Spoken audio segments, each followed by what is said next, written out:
Maqaa Abbaa, kan Ilmaa, kan Hafuura Qulqulluu, Waaqayyo tokko. Ameen. Maatii Waaqayyoon kan jaallattan, Waaqayyoon tolchee kan isin jaallatu maqaa Gooftaa keenya Yesuus Kiristoositiin akkam yoo nageessanii. Ameen. Waaqayyoon abbaan jaalalaa, abbaan dhiifama. Akka balleessa keenya, akka cubbuu keenya ilaalee osoo nutti hin eeggamiin kan yeroo kanaan kan nu ga'e maqaan isaa kan ulfaate nuuf haa ta'u. Asxaansuudhaan obboleessi keenya barsiisaa Abbabee Marshuu barumsa nu barsiisu hundi keenya iyyuu dhaggeeffannee firii 30-60 buufnee dhaaltuu mootummaa isaa akka taanu Waaqayyoon nu haa taasisu. Gara obboleessa keenyatti dabarra jechuudha.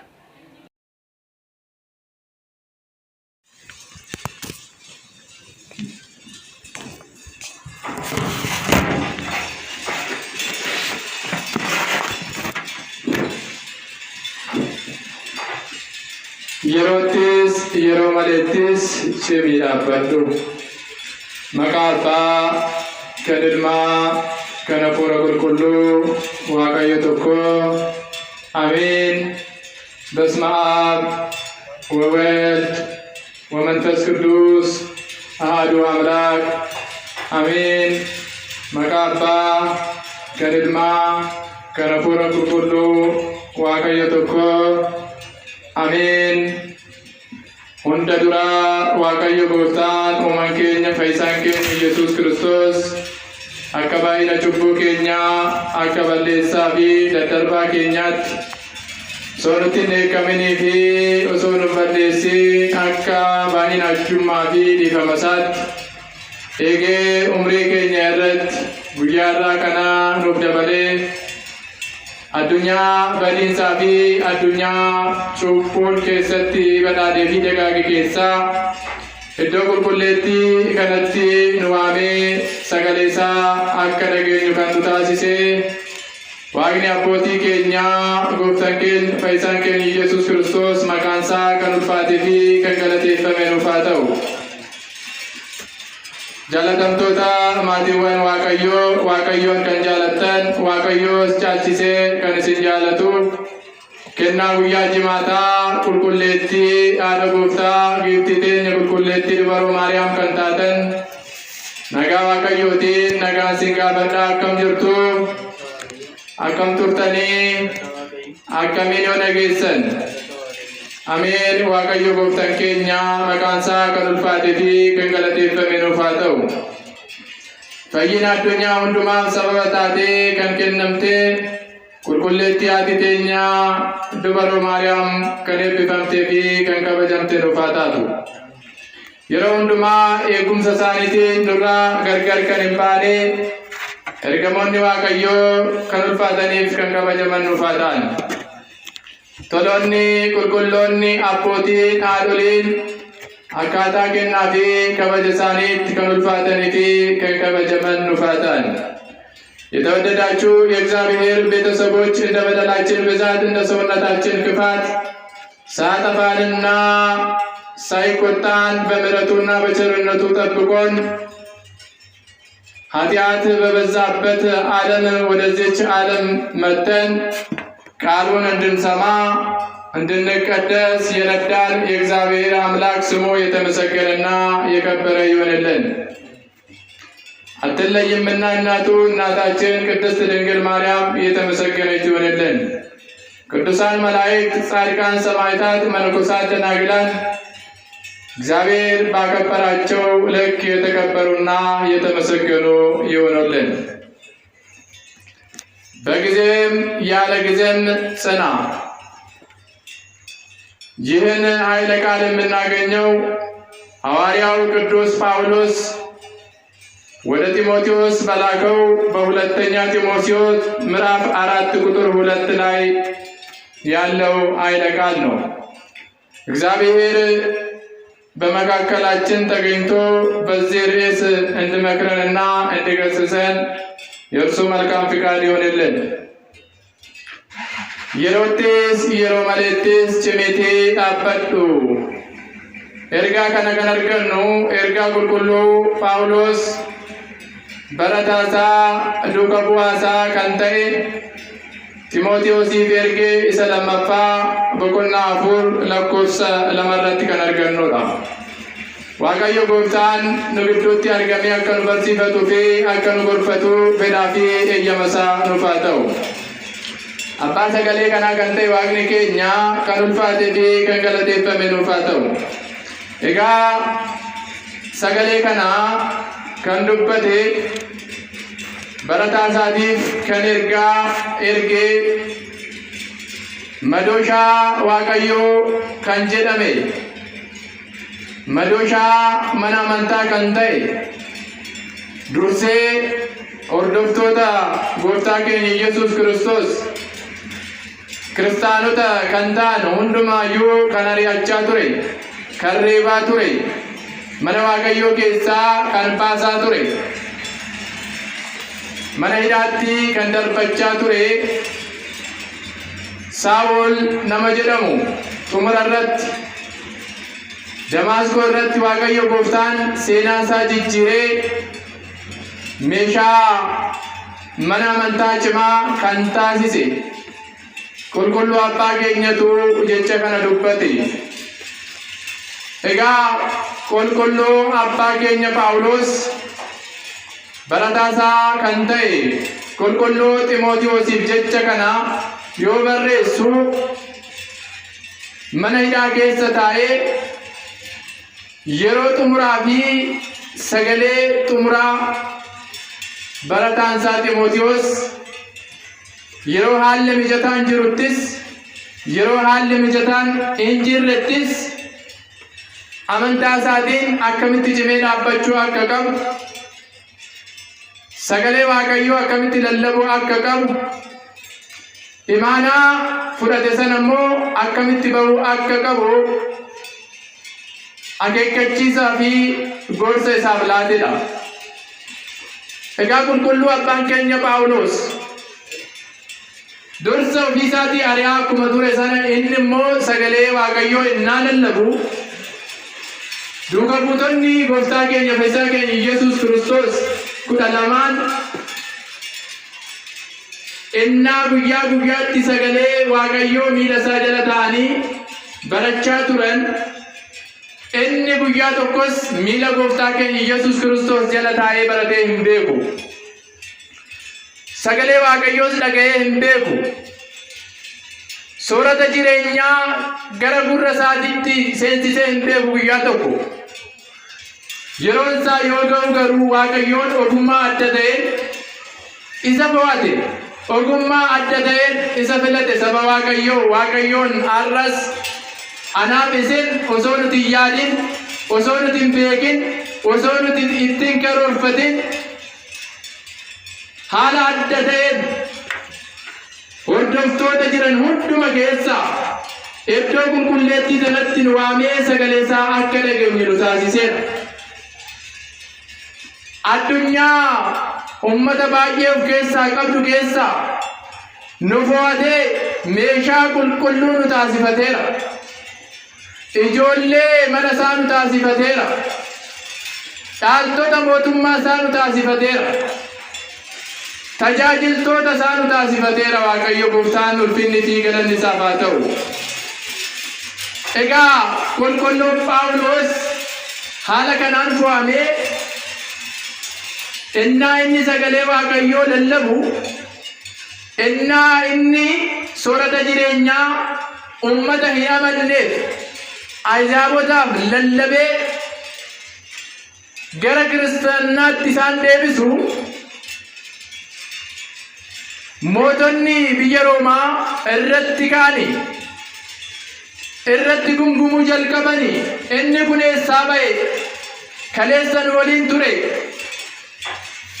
kaleessan waliin isaan reebaa ture, isaan ari'aa ture, har'a immoo nu keessaa ba'ee inni Yesuus Kiristoos lallabu eenyudha jedhanii diina ta'anii sarratti ka'an. Saba Waaqayyoo maalummaa keenya kaleessaa, jireenya keenya kaleessaa sana keessatti nu lakkaanii namoonni baay'een har'as inni kun kaleessan waliin ture, inni kun kaleessa oolmaa nuti oolle keessatti nu biraa hafeetiin beekun wajjin hirmaachaatii ture.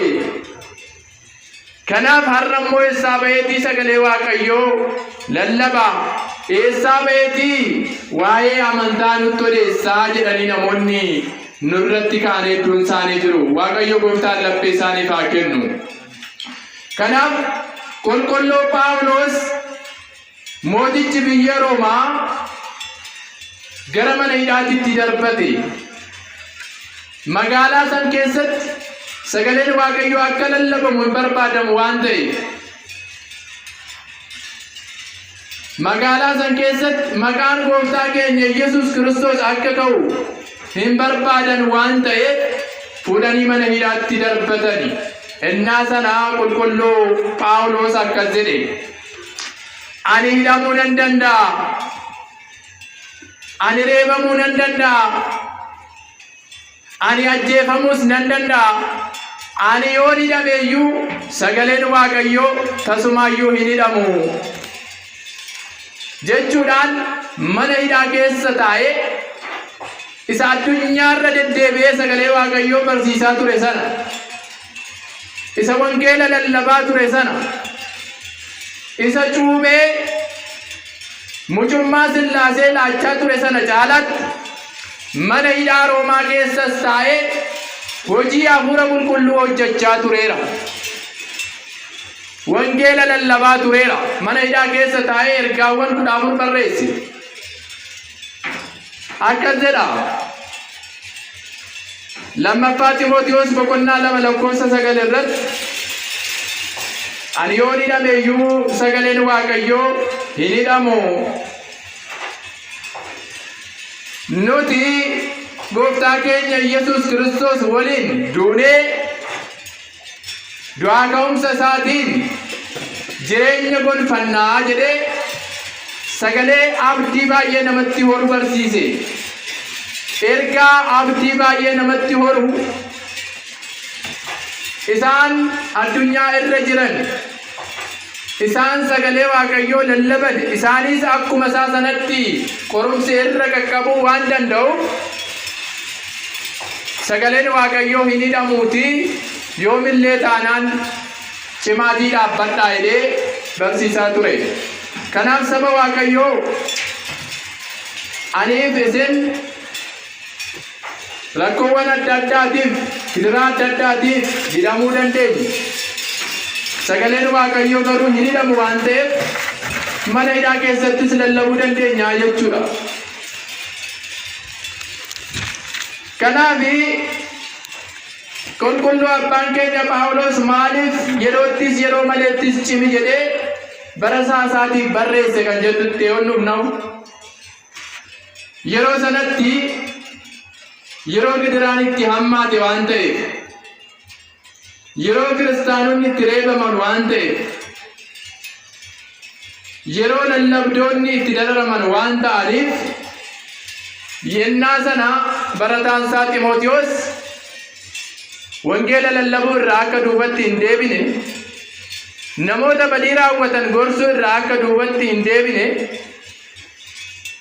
namoota jallina yaadan immoo gara qajeelummaatti akka deebi'an itti himuu irraa akka hin deebine, mana qulqullummaa eeguu irraa akka duubatti hin deebine haala mijataa hin eegini. Haalli mijataan yeroo jiruttis sagalee Waaqayyoo lallabi. Haalli mijataan yeroo jiruttis Waaqayyoon amani. Waaqayyoon galateeffadhu. Haalli mijataan yeroo hin jirrettis sagalee Waaqayyoo lallabi. Waaqayyoon galateeffadhu. Imaanaa fudhatte sanaan hoolota sitti kennaman sana eegi ittiin jedhee hanga dhumaatti cimee akka dhaabbatu ergaa xumuraa isaaf barreesse. Ergaa kana qulqulloonni abboonni keenya ergaa xumuraa jedhaniitu ibsu. እና ኤርጋ ከነበረሱት ቁልቁሉ አባን ኬኛ ጳውሎስ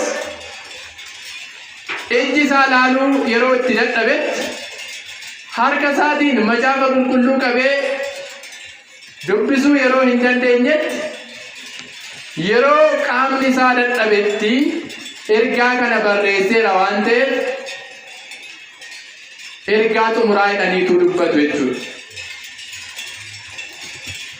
Kanaaf saba Waaqayyoo akkuma qulqulluun Phaawulos barataa isaa Ximootiyoosiif barreesse sanatti har'aaniif isinis amantaa keenyaan innaa deddeebinu yeroo haalli mijataan nuuf mijate yookaaniif immoo yeroo wantoonni nuuf guutamuu qaban nuuf guutaman qofa miti yeroo gidiraan nu mudates yeroo haalli mijataan hin jirres gara mana Waaqayyootitti deddeebinee tajaajila Waaqayyoo gaggeessuu akka qabnu kan nutti himeedha jechuudha. Kanammoo qulqulluu abbaan keenya Phaawulos ergaadhuma barataa isaatiif barreesse isa lammaffaa boqonnaa 4:7 irratti yoo ilaallu ani amantaa koos eegeera fiigicha koos raawwadheera kana booda kan na eeggatu gonfoo kabajaati jedha. Kana booda kan eeggatu gonfoo kabajaati. Saba Waaqayyoo aniif isinis amantaa keenya hanga dhumaatti cimnee eeguu nu barbaachisa. Fiigicha fiiguudhaa qabnu mootummaa Waaqayyoo ishee addunyaan osoo hin uumamin dursa nuuf qophoofte sana dhaaluudhaaf cimsinee fiiguu danda'uudha qabna. Fiignee mo'achuu danda'uu qabna jechuudha. Fiignee ilmoo anne taanaan gonfoo jireenyaa gonfoo kabajaa argachuu hin dandeenyu. Akkuma beekamu atileetonni miira wal dorgommiitiin fiiganii hundumti isaaniiyyuu warqii yookaaniif immoo meedaala hin shallamaman yookaan hin badhaafaman. Isa fiigee tokkoffaa ba'e isa fiigee injifate isa durse sanatu badhaafama. Kanaaf nutis amantaadhaan innaa deddeebinu amantaa keenyaan cimnee qulqullummaa gonfannee fiigicha keenya gara fuulduraatti innaa taasifnee gonfoo kabajaa sana argachuu kan dandeenyu. አባታችን ቅዱስ ጳውሎስ በጊዜም ያለ ጊዜም ጽና ብሎ ይህንን መልእክት ለደቀ መዝሙሩ ለተማሪው ለጢሞቴዎስ የላከበት ወቅት በጣም መራራና በጣም አሰቃቂ ክርስቲያኖች የማይወደዱበት የጌታችን የመድኃኒታችን የኢየሱስ ክርስቶስ ስም በከተማ ውስጥ እንዳይጠራ የሚፈልጉ ነገስታት የሚፈልጉ ሮማውያን ባሉበት ቦታ ላይ እሱ ይህንን ቃል በመስበኩ ብዙ ፈተና ሊገጥመው እንደሚችል ስለሚያውቀው አንተ ልጄ ሆይ እኔ በእግዚአብሔር በኢየሱስ ክርስቶስ በዳግም ምጽአት ለፍርድ በሚመጣው እመክርሃለሁ። በጊዜም ያለ ጊዜም ቃሉን ስበክ፣ አስተምር፣ ገስጽ፣ ከመንገድ የጠፉትን መልስ፣ የተሳሳቱንም ምከር፣ ወደ ቤቱ ሰብስባቸው። እንዲህ እያረግ በቤቱ ውስጥ ጸንተህ ቁም። ምንም ፈተና ቢበዛብህ ምንም ስቃይ ቢያበረቱብህ አንተ እስከ መጨረሻ ድረስ ጸንተህ ቁም። በመጨረሻው ዘመን እውነተኛውን ቃል የማይሰሙበት ጊዜ ይመጣል። ለራሳቸው እንደሚመች የራሳቸውን ትምህርትና መምህር ያዘጋጃሉ። አንተ ግን እንዳትሸወድ፣ አንተ ግን እንዳትታለል፣ በእምነት ጸንተህ ቁም፣ በእምነት ጸንተህ ኑር፣ ቅድስት ቤተ ክርስቲያኒቷን ጠብቅ፣ ከቤተ ክርስቲያን ውጭ እንዳትገኝ፣ ሁሌም ትጋ፣ ሁሌም ጸልይ፣ እግዚአብሔርን በፍጹም ልብ አገልግል፣ የተሰጠህን አደራህን ተወጣ እያለ የመከረው የገሰጸው መልእክት ነው። ታዲያ ወገኖቻችን ሐዋርያው ቅዱስ ጳውሎስ የእግዚአብሔር ምርጥ መዶሻ ተብሎ የተጠራው አስቀድሞ አሳዳጅ ነበረ። አንድም ቀን እንኳን ከጌታችን ከመድኃኒታችን ከኢየሱስ ክርስቶስ እግር ስር ቁጭ ብሎ ቃሉን ያልሰማ ያልተማረ የዘላለም ሕይወት እንዴት እንደሚወረስ ፈጣሪ ማን እንደሆነ የማያውቅ የክርስቶስ ወዳጆች የነበሩትን የሚያሳድድ አሳዳጅ ሰው ነበር። ነገር ግን ጌታችን መድኃኒታችን ኢየሱስ ክርስቶስ ልዩ በሆነ አጠራሩ በደማስቆ ላይ ጥሪ አድርጎለት ሳውል ሳውል ስለምን ታሳድደኛለህ ብሎ ከዛች ሰዓት ጀምሮ የራሱ ምርጥ ዕቃ አድርጎ አስቀድሞ ክርስቲያኖችን ሲያሳድድ የነበረ እሱ ደግሞ ቃሉን እያስተማረ ወንጌልን እያስፋፋ አማኞችን እያበዛ የጠፉትን ወደ ቤተ ክርስቲያን እየሰበሰበ ራሱ መሰደድ ጀመረ። ራሱ ሲያሳስር የነበረ ወደ ወህኒ ቤት ተጥሎ ታሰረ። በዚህ ጊዜ ነው በወህኒ ቤት ቁጭ ብሎ እኔ ልታሰር እችላለሁ፣ እኔ ልሞትም እችላለሁ፣ ነገር ግን የእግዚአብሔር ቃል አልታሰረም በማለት 14 መልእክታትን ጽፎ በሁሉም ዘንድ እንዲደርስ ያደረገው። ከነዚህ መካከል በዚህ በሁለተኛ ጢሞቴዎስ ምዕራፍ 4 ቁጥር 2 ላይ ያነሳነው ኃይለ ቃል አንዱ ነው። ታዲያ ወገኖቻችን እኛም ዛሬ ወደን ፈቅደን አቅደን ወደ ቤተ እግዚአብሔር ቃሉን እንድንሰማ እግዚአብሔርን ለማመስገን እግዚአብሔርን ለማገልገል የመጣን ሳይሆን እግዚአብሔር አምላክ በተለየ ሁኔታ ካለንበት ድቅድቅ ጨለማ ኃጢአት ከበዛበት ዓለም መርጦን በቤቱ አብቅቶናል። ክብርና ምስጋና ለአምላካችን ይሁን። ታዲያ እኛ ልዩ በሆነ አጠራሩ ስንጠራ መጠራት ብቻ ሳይሆን እስከ መጨረሻ በሃይማኖታችን ጸንተን በቤቱ መገኘት ይኖርብናል። ሃይማኖታችንን መጠበቅ ይኖርብናል። ወደ ኋላ ሳይሆን ወደፊት መሮጥ ያስፈልገናል። ንስሐ መግባት ይኖርብናል። የጌታን መምጣት መጠባበቅ ይገባናል። ለዚህ ነው ሐዋርያው ቅዱስ ጳውሎስ በዚሁ በሁለተኛው ጢሞቴዎስ ምዕራፍ 4 ቁጥር 7 እስከ 8 ያለውን ስናነብ ሃይማኖትን ጠብቃለሁ፣ ሩጫዬንም ጨርሻለሁ፣ ከዚህ በኋላ የሚጠብቀኝ የድል አክሊል ነው፣ እሱንም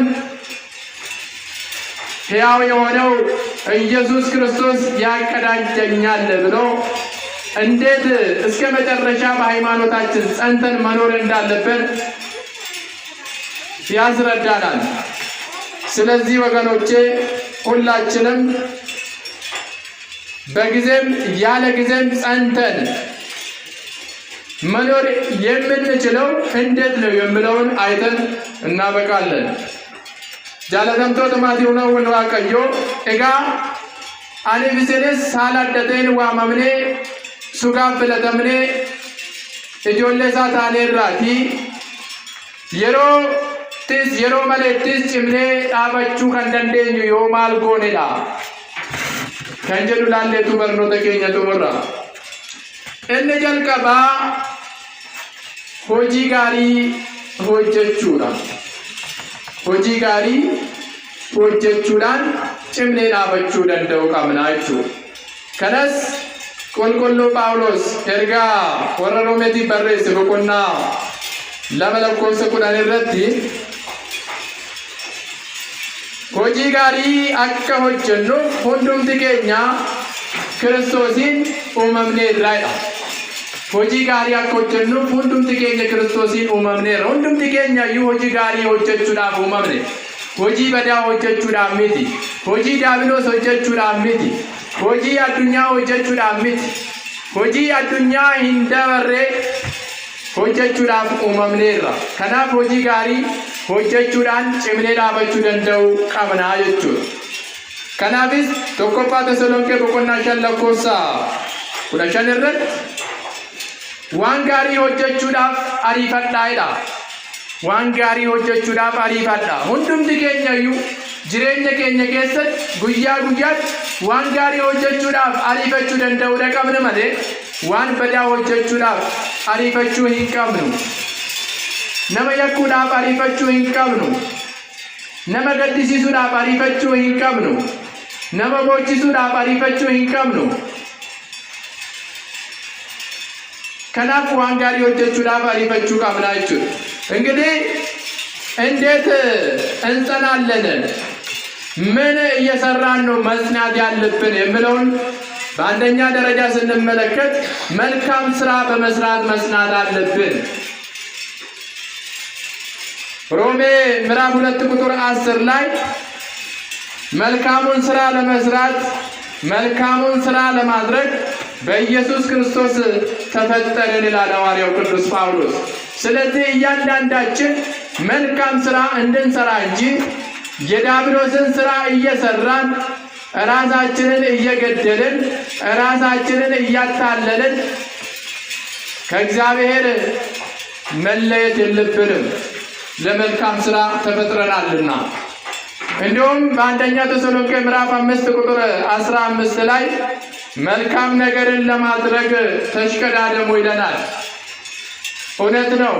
እኛ ክፉን ለማድረግ ጥላቻን ለመዝራት መከፋፈልን ለመዝራት ወንድሞቻችንን ለማስቀየም አንገት ለማስደፋት ሳይሆን መልካም ስራ እየሰራን ፍቅርን እየዘራን አንድነትን እየዘራን መሽቀዳደም ይኖርብናል።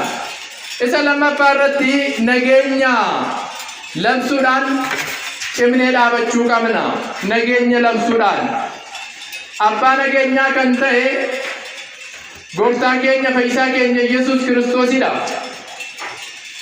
inni nageenya eegateeti aniif isin immoo ijoollee nageenyaa waan taaneef hundumti keenya iyyuu yeroo kamiyyuu nageenya labsuu qabna. Jibbiinsa labsuu hin qabnu. Waaqayyoon kana nu barsiifne waan ta'eef wangeela Yohaannis boqonnaa 14:27 irratti akkas jedha እኔ ሰላሜን እሰጣችኋለሁ፣ ሰላሜንም እተውላችኋለሁ፣ ሰላሜንም እልክላችኋለሁ።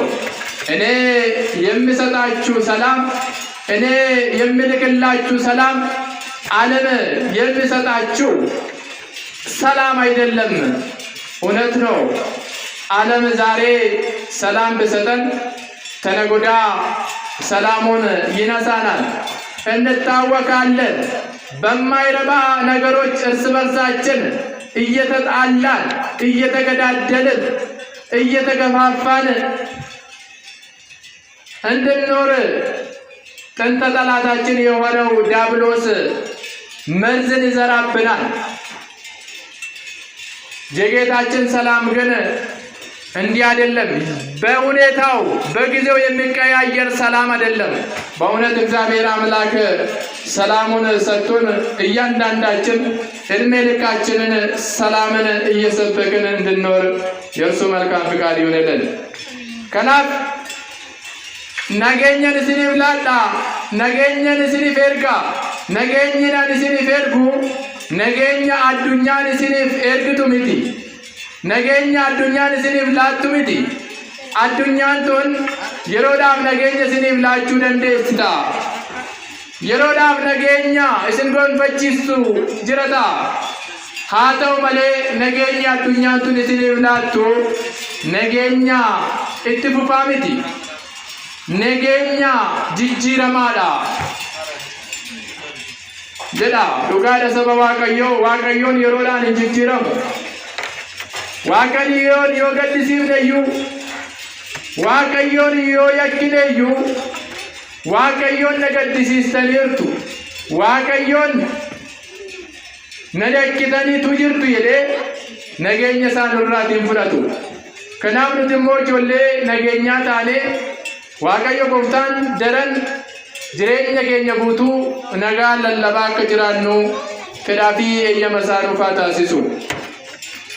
Inni biroo waaqayyoon amanachuudhaan jiraachuu danda'uu qabna jechuudha. Waaqayyoon amanachuudhaan jiraachuu danda'uu qabna. Shakkuu hin qabnu, sodaachuu hin qabnu, leeyya'uu hin qabnu. Eenyuun akka amananne adda baafnee cimsinee beekuu danda'uudha qabna. Kanaaf waaqayyoon sirriitti amanachuudhaan cimnee dhaabachuu danda'uudha qabna jechuudha.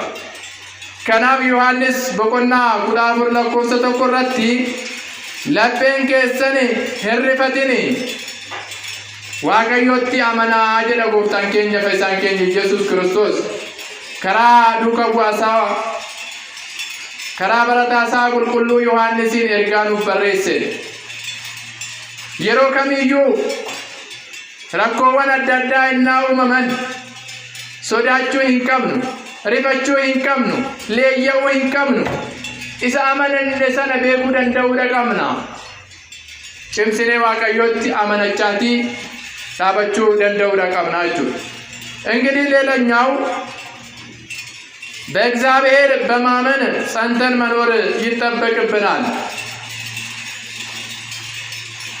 ያመንነው አልፋና ኦሜጋ የሆነው ትላንት ያለ ዛሬም ያለ ወደፊትም የሚኖረው እግዚአብሔር አምላክ የያዝን መሆኑን ልንታበይ አይገባንም፣ ልንጠራጠር አይገባንም። በፍጹም ልባችን ሳንታወቅ በእግዚአብሔር እያመንን ጸንተን መኖር ይጠበቅብናል። ለዚህ ነው በዮሐንስ ወንጌል ምዕራፍ 14 ቁጥር 1 ላይ በእግዚአብሔር ታመኑ፣ ልባችሁ አይታወክ፣ እግዚአብሔርን እመኑት፣ አትጠራጠሩ ብሎ እግዚአብሔር አምላክ በወንጌላዊ በቅዱስ ዮሐንስ እኛ እንዴት እያመንን እንዴት እየጸናን መኖር እንዳለብን ያስቀምጠናል። እንብሮ ጃለላ ለብሱዳን ጭምኔ ዳበቹ ደንደው ረቀምነ ሰበ ዋቀዮ ጃለላ ለብሱዳን አባ ጃለላ ከንተ ዋቀዮዳ ነምኒ ዋቀዮን ነንጃለደ ጀዱ ዮ ጅራቴ ኤሪያሳ ኢሰ ቡኬ ኢሳ ጅሩ ሰና ጭምሴ ጃለቹ ደንደው ረቀባ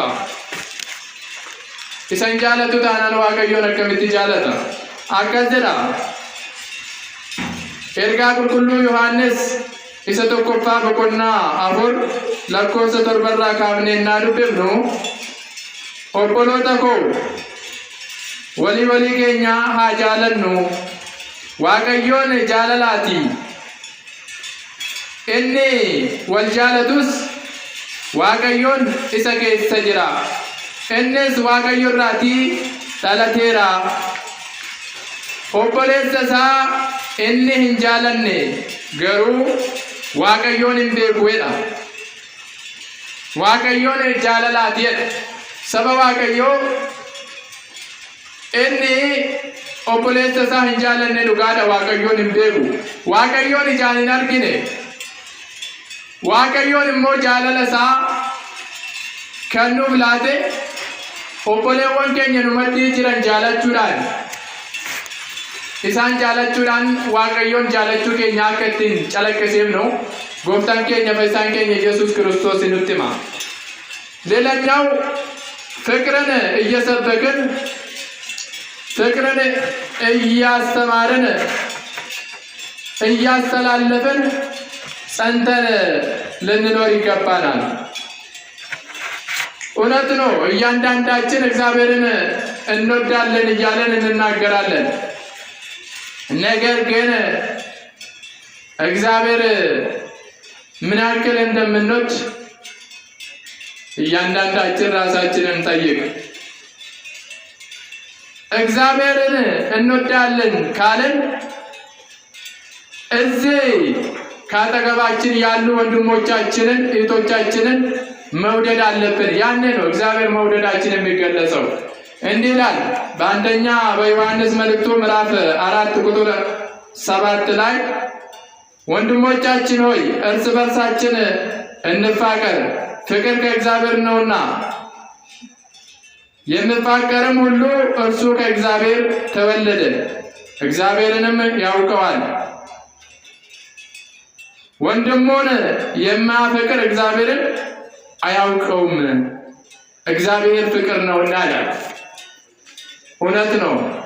ወንድሙን የማይወድ ከቶ እግዚአብሔርን አያውቅም። ወንድሙን እየበደለ ወንድሙን እየጠላ ወንድሙን እያሳደደ እግዚአብሔርን እወዳለሁ ማለት አይቻልም። ስለዚህ ፍቅራችን እየጸና መሆን አለበት ማለት ነው። እኛ ሁሉን ማድረግ ብንችል፣ እኛ ይህንን ዓለም መግዛት ብንችል፣ ሁሌ 24 ሰዓት እግዚአብሔርን ብናመሰግን፣ ቃሉን ብንሰብክ፣ ፍቅር ከሌለን ከንቱ ነን። ስለዚህ ሁላችንም በፍቅር ልንመላለስ ይገባናል። ለዚህ ነው ሐዋርያው ቅዱስ ጳውሎስ ለቆሮንቶስ በጻፈው በአንደኛ መልእክቱ ምዕራፍ 13 ቁጥር 1 ላይ እኔ ሁሉን ማድረግ ብችል በቅዱሳን መላእክት እንኳን ልሳን ብናገር ይህችን ዓለም ብገዛ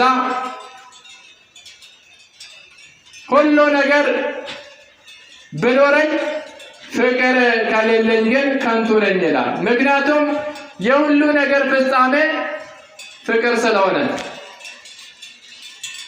ፍቅር ከሌለን ግን ዘወትር በቤተ ክርስቲያን ውስጥ መመላለሳችን ዋጋ ስለማያሰጠን በፍቅር ጸንተን ፍቅርን እየሰበክን መኖር ይጠበቅብናል ማለት ነው። ሌላኛው በአንድነት በመኖርና አንድነትን በመስበክ ልንጸና ይገባናል። ለዚህ ነው መዝሙረኛው ዳዊት መዝሙር 132 ላይ ወንድሞች በህብረት ቢኖሩ መልካም ነው ያማረም ነው ብሎ የሚናገረው። በህብረት ውስጥ እግዚአብሔር አለ። በህብረት ውስጥ ጽድቅ አለ። በህብረት ውስጥ